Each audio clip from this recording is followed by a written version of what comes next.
Thanks for inviting me here to give you the sort of Brussels view. What are the news from Brussels and how are we dealing with this? It's a very timely event. It really demonstrates the importance of enlargement of the EU in general, and of course with a very clear focus on the situation of Georgia in particular. I think it's very good to take the time to zoom in on Georgia. There is a tendency to exclusively talk about Ukraine when we talk about enlargement.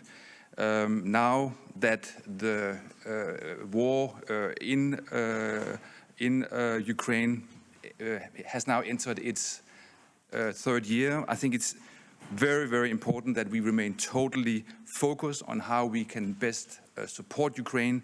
And I want to thank the Danish government and also Denmark for its steadfast support and also leadership on this. But the enlargement process goes beyond only Ukraine. The challenge is broader, but the Russian invasion has created momentum behind the enlargement process.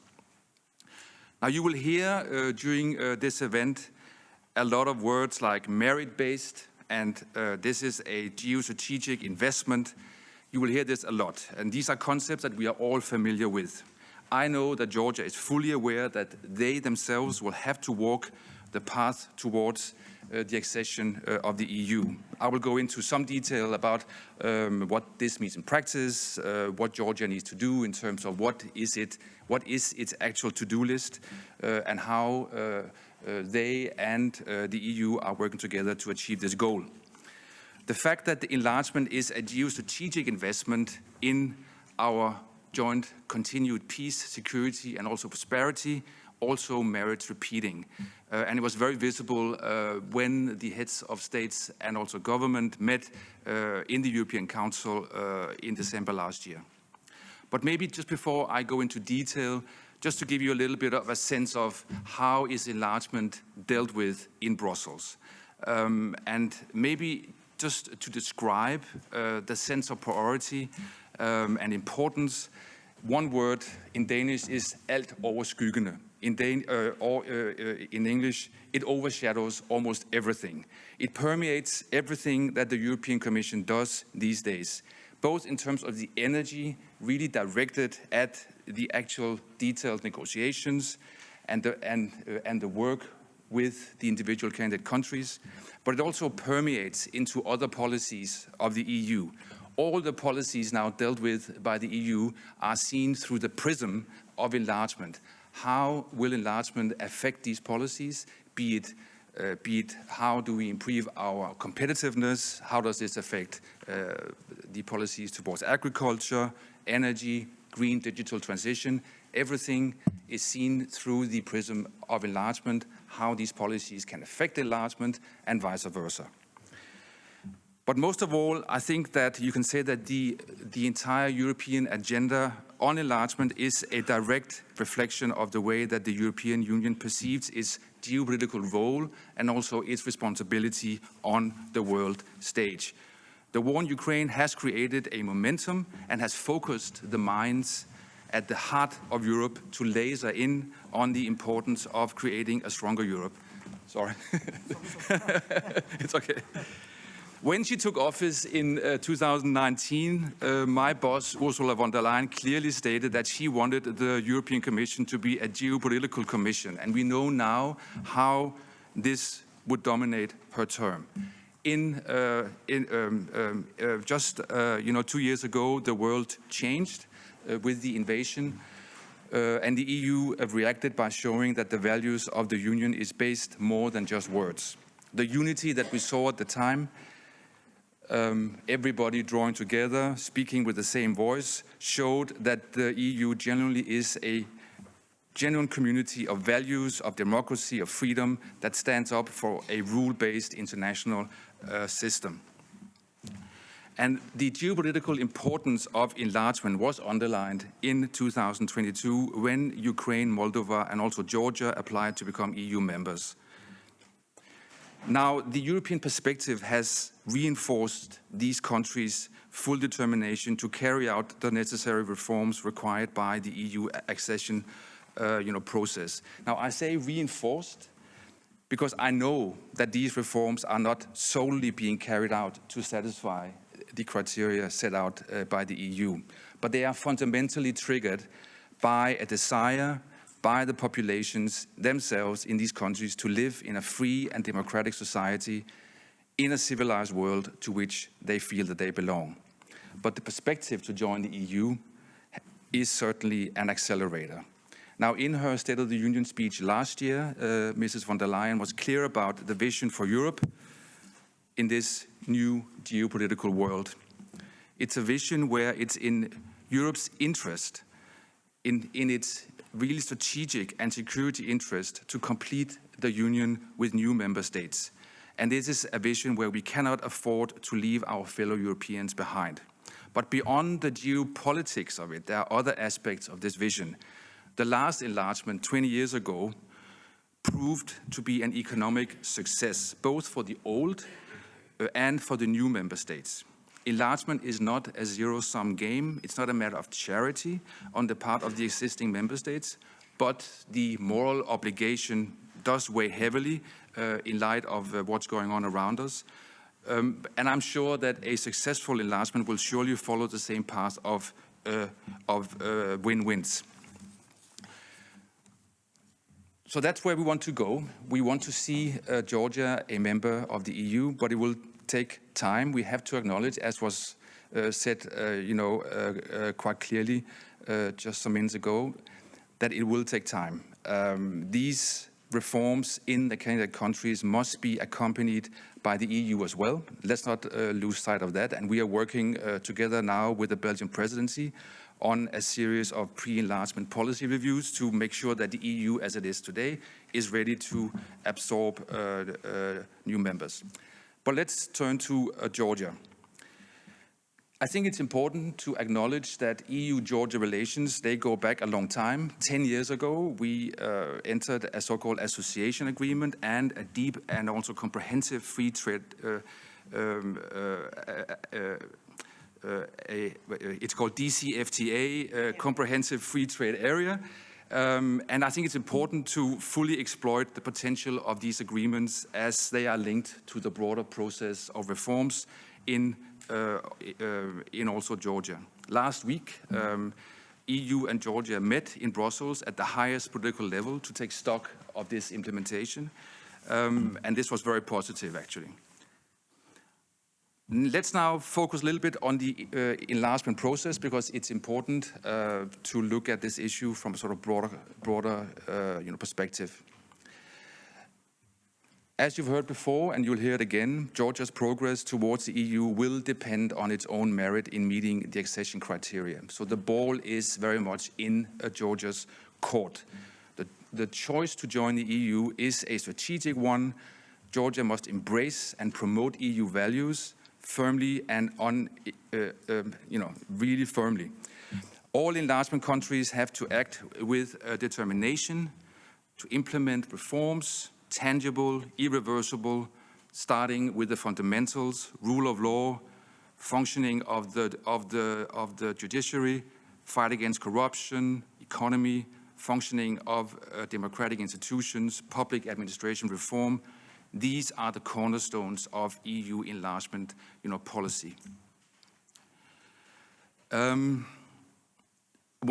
element which was also mentioned briefly by the earlier speaker is the alignment with EU's common foreign and also security policy. This is very important. It plays a very prominent role, of course, in light of the Russian war. And it's really perceived by the EU system as a significant signal of shared values and similar strategic orientation. And this is something that we in the European Commission are looking at very, very carefully in the case of Georgia. In terms of detail, you're all aware of where we come from. Last year, the EU Commission published its sort of analysis to assess the state of progress, also in Georgia. Few weeks later, the member states acted on our recommendations, and of course granted Georgia the status of a candidate country, on the understanding that 9 additional steps would be met. It's a sort of political, to-do list that Georgia was handed over. Now, the Georgian government was quick to react and published a few days later an action plan how it intends to tick off each of these steps. And this is now something that we are looking at, and we will report to the European Council on the fulfillment of these steps, which I will go into in a few minutes. As soon as they are fulfilled, or no later by the next state of play reports, the so-called enlargement package, which we aim to issue this autumn, which is quite sensitive because this will coincide perhaps with the elections in Georgia, also this, I think it's in October. Of course, we of course recognize the efforts already undertaken by Georgia, in line with its constitutions. And as was also said, it's clear that an overwhelming majority of the Georgian people support the country's EU path. So what are these 9 steps? I'm sure that you are all familiar with them, but I think that they merit to be repeated. And these are the steps that the Georgian government will need to take before we can move forward. Now, first of all, there's a need to step up the fight against so-called disinformation and foreign information manipulation. This is, of course, key, and it sort of bears a clear and very direct relationship with the role of Russia in Georgia. The so-called alignment with the EU common foreign and security policy has to be improved. It is quite low at the moment, which was also mentioned. We also have to address the issue of so-called political polarization. This is a key, and I think that you will deal with this later during this event. Ensure a free, fair, and competitive electoral process, notably at this year's election. And this is key, the so-called 4th step. And there have been some quite disturbing news just last week where the Parliament chose to amend the procedures for the election of the chair and the so-called professional members of the Central Election Commission. And I'm sure that we will have a fuller discussion about this. But this is something that we are looking at with some concern. Then we have to improve the implementation of the parliamentary oversight, notably of the security services and so on. We have to implement a holistic and effective judicial reform. And of course, then Georgia has to address the effectiveness and ensure the institutional independence and impartiality of the anti-corruption bureaus and other services. 8th is about de-oligarchization, which has to be, looked at in somewhat more detail. And of course, the 9th step is to how to improve the protection of human rights, which is the focus of this event, and improve the role of civil society. And I'm very happy that they are here today, and I'm looking very much forward to hear what they have to say. This is quite a list. But intense work is going on to address these. They're very important as they are what is needed for Georgia to sort of get to the starting line of the actual accession negotiations. Once we have an agreement on these 9 steps, then we can start with the actual negotiations. So as you can see, there is still some time to go. And our role as the European Commission, we are there to coach and be a sort of sparring partner of Georgia to help it meets or to help that it meets these various targets. We're doing our best. There is very intense and very direct, honest, frank, helpful contacts between the Commission and the highly skilled and very motivated civil servants in the Georgian administration. So work is going on. It's very important to keep our eyes on the ball. and work as hard as we can. Maybe a few words, a little bit towards the end here, on the EU commitment to Georgia. Georgia is one of the largest recipients of financial assistance in the form of grants from the EU, and the EU is one of the largest donors to Georgia. We're talking about around 85 million euros per year since 2014. And all of this help is mainly going to help small and medium-sized enterprises, to help them reap the benefits of this deep and comprehensive free trade deal that we have entered into with Georgia. We're also helping a lot on infrastructure development, and that's also going forward. Maybe a few words here towards the end on how others can help Georgia. And one of the key elements is things like this, events like this, very, very positive.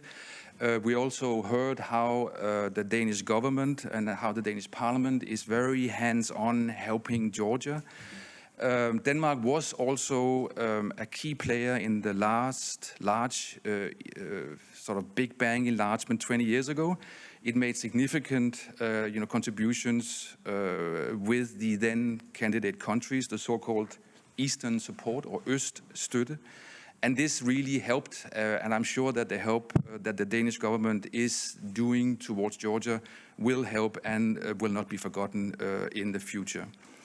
To conclude, thank you very much for giving me the word. I'm hopeful and confident that 2024 should be a good year for Georgia's path towards EU membership. I hope that there will be concrete, tangible results on the 9 steps, and this would underline the European future of Georgia, also in the light of the parliamentary elections in Georgia this year. Thank you very much for your attention. Thank you, Per.